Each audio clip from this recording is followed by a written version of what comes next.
Bonjour, comment faire fructifier notre capital santé? Quelles sont les innovations technologiques qui vont nous permettre de vivre mieux et surtout plus longtemps? Mais aussi, comment réagissons-nous quand nous sommes confrontés à la maladie? Dans chaque numéro de Capital Santé, nous tenterons de répondre à ces questions en nous intéressant à une pathologie en particulier. Aujourd'hui, c'est le cancer. Deux invités à mes côtés, Monique Emery, qui s'est relevée d'un cancer du sein, et le docteur Cyril Laporte, cancérologue, radiothérapeute au centre spécialisé en cancérologie Paris-Nord à Sarcelles. Alors tout d'abord, le témoignage de Monique.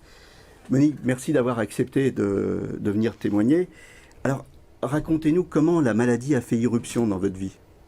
En fait, je suis allée passer... En fait, non. Je me suis fait mal à l'épaule en septembre 2009. Et puis, j'avais très mal, donc l'ostéopathe me dit, écoutez, vous allez aller passer une IRM. Puis je me suis dit, tiens, j'ai les mammographies à faire en même temps, on va y aller. J'ai tout pris en même temps. Et puis en fait, le 27 janvier, en général, on fait une mammographie, vous avez 3 clichés pour chaque sein. Moi, 3, 4, 5, j'ai froncé les yeux. 6, j'ai dit, ah, c'est mon tour. La fille me dit, bon, bah, écoutez, on fait le deuxième sein. Bah, je lui dis, écoutez, on est là pour ça. Et donc, et là, 3, 4, 5, j'ai fait, les deux?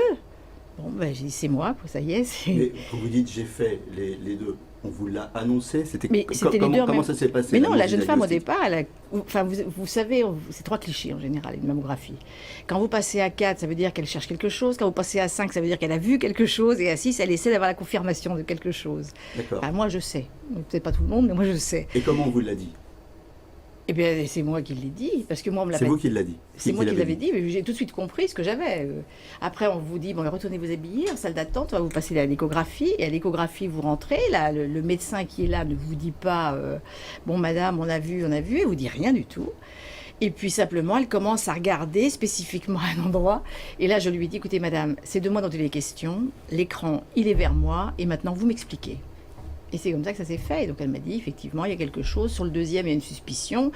Je ne veux pas qu'on passe à côté de quelque chose. Je demande des biopsies. Et puis après, tout s'enclenche. Hein. Ça va hyper vite. Donc, et là, au bout...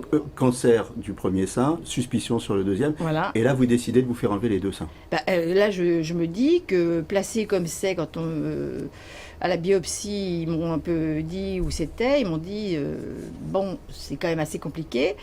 Quand je suis arrivée chez ma gynécologue, elle a tenté de me raconter, de me dire, non mais attends, on va en tirer un petit bout ici, puis un petit bout là. Là, j'ai dit, moi je suis bricoleuse, ça va ressembler à rien.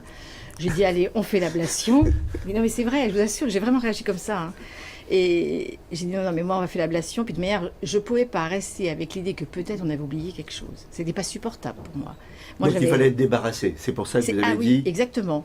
Ablation des 2. Et j'attends même pas de savoir si le deuxième c'est grave. Ah ben si, à la biopsie, après on attend.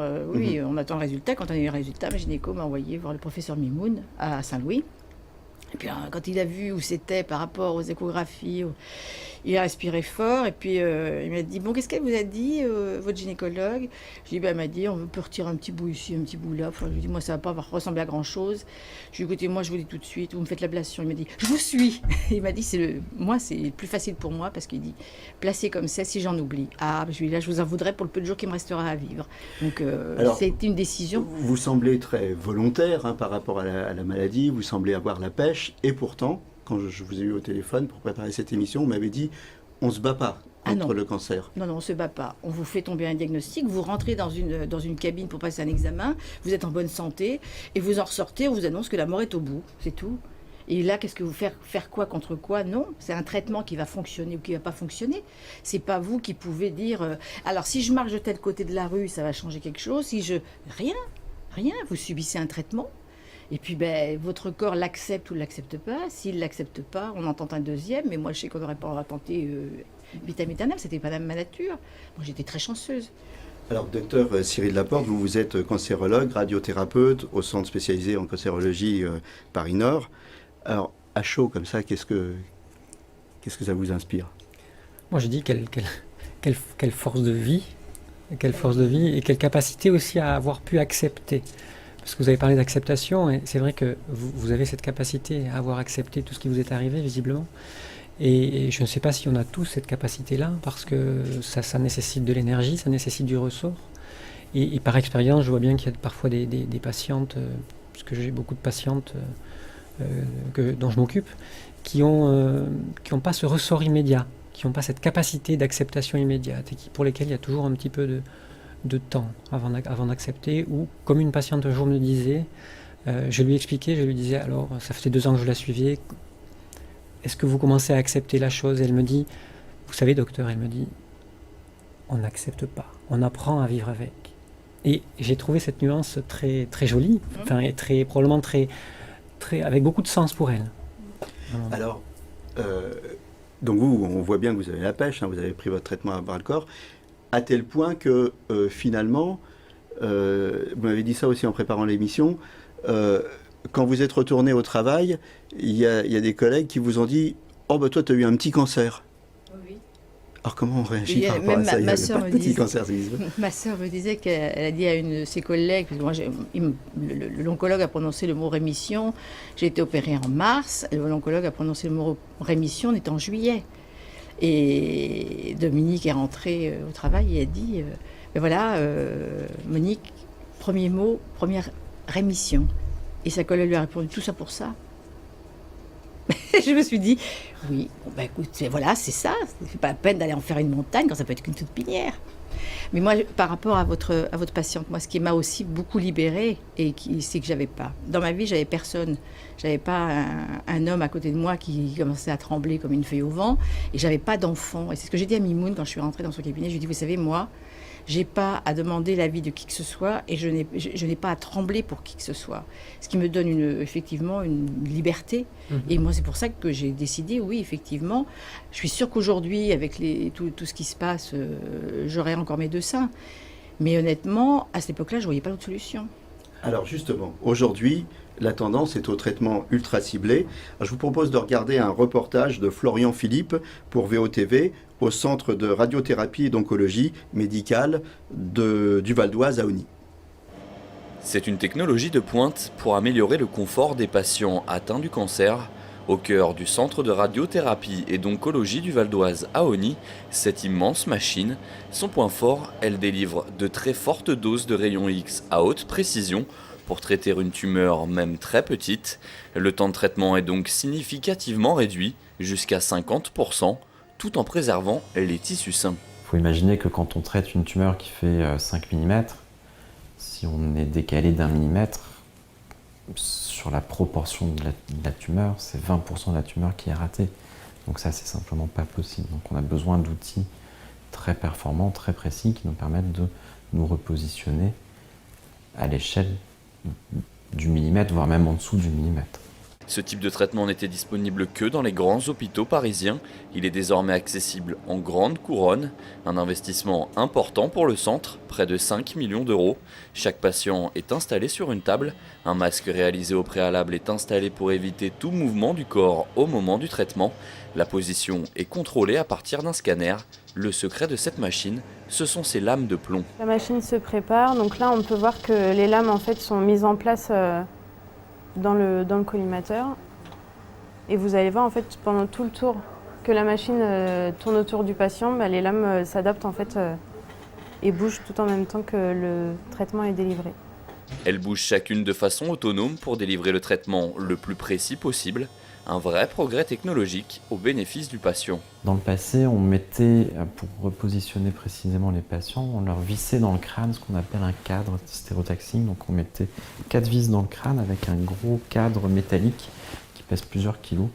Donc ça, c'est quelque chose qui se faisait sous anesthésie générale. Mais c'était quelque chose de très invasif, de très, très désagréable pour le patient. Et du coup, la technique était très peu développée et ne profitait qu'à un tout petit nombre de patients tous les ans.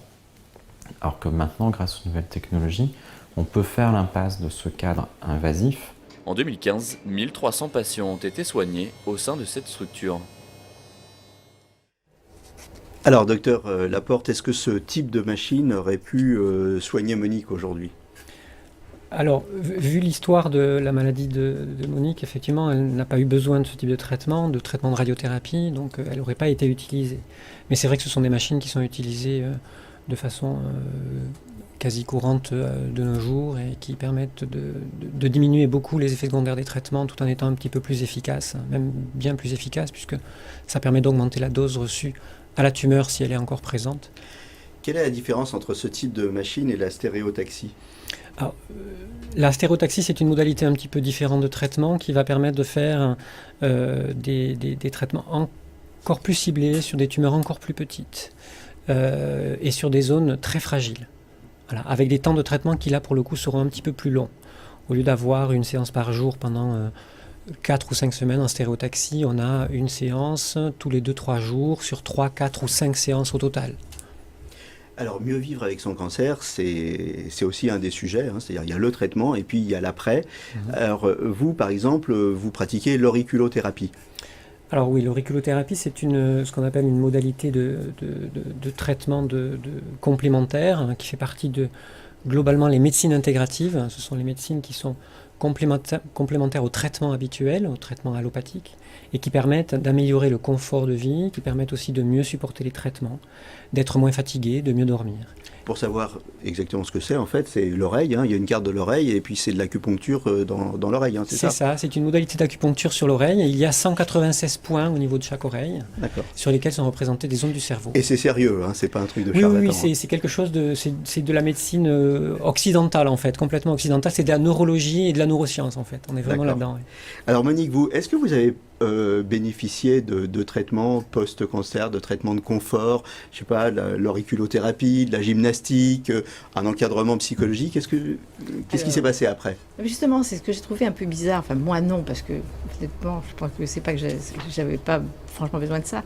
Mais c'est vrai que j'ai un peu l'impression quand même que les gens qui sont atteints d'un cancer sont un peu lâchés comme ça. Il n'y a pas suffisamment Le médecin, il applique son traitement. Et puis les patients, ils sont un peu sous l'eau et ils n'ont pas tellement l'impression d'être pris en charge, mais quand je dis émotionnellement, en fait. Et parce que c'est vrai qu'il y en a pour qui ça va être compliqué, des hommes qui ont peur de perdre leur femme et qui sont à côté, qui sont constamment en train de regarder, limite en train de dire quand est-ce qu'elle va mourir. Ça va être terrible à vivre quand vous êtes accompagné de quelqu'un qui n'a pas le ressort suffisant. Vous, ce que vous nous dites, en fait, c'est que d'être seul, ça a été plutôt un atout pour vous. Moi. Mais moi, je ne suis pas un maître étalon. Hein. Non, bien sûr. Je cavale longtemps devant, mais je ne suis pas un maître étalon. Mais moi, j'ai bénéficié effectivement de traitements, puisque moi, je magnétise, donc je me suis magnétisée moi-même. Que lorsqu'on m'a mise sous hormonothérapie, ça a été un moment qui était un peu dense, parce que oui, c'est qu'un tout petit cachet, on va vous supprimer les hormones, oui, d'accord. Et puis, mais la première nuit, quand tout d'un coup vous vous levez, vous voulez bouger les draps, vous vous rendez compte que vous avez les draps qui sont raides, vous dites ça y est, qu'est-ce que j'ai de nouveau ? Parce que vous pensez que vous avez à nouveau une maladie. Et puis en fait, moi j'ai de la chance, mon corps s'est adapté.